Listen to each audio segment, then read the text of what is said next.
Hey friends, எப்படி இருக்கீங்க? வாங்க நாவல் பழம் பறிக்க போகலாமா?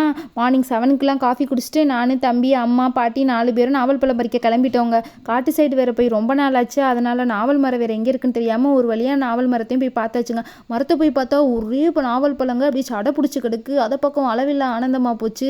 ஆஹா, கைப்பில் நீ விட்டுறக்கூடாதுடா அப்படின்னு சொல்லிட்டு என் தம்பி உழுப்ப ஆரம்பிச்சிட்டான். எங்கள் அம்மாவும் பாட்டியும் பறக்க ஆரம்பிச்சிட்டாங்க. சரி, நம்மளும் உங்களுக்கு ஹெல்ப் பண்ணுவோன்னு சொல்லிட்டு நானும் நவாப்பழத்தை பறிக்க ஆரம்பிச்சிட்டேன் நான் மரத்துலேருந்து. அப்போன்னு பார்த்து கை ஒரே அரிப்பாயிடுச்சுங்க. என்னடா அப்படி அரிக்குது, எதுவும் பூச்சி கீச்சி தான் கடிச்சு பிடிச்சோ அப்படின்னு சொல்லிட்டு கீழே பார்த்தா செந்தட்டி செடிங்க. அது உடம்புல எங்கே பட்டாலும் அரிக்க ஆரம்பிச்சிடும். அப்படியே தடிப்பு வந்துடும். உடனே எங்கள் அம்மா இதை பார்த்துட்டு, நீ எதுவுமே பறிக்க வேணாம், நீ பேசாமல் கீழே உட்காரு அப்படின்னு சொல்லிட்டாங்க.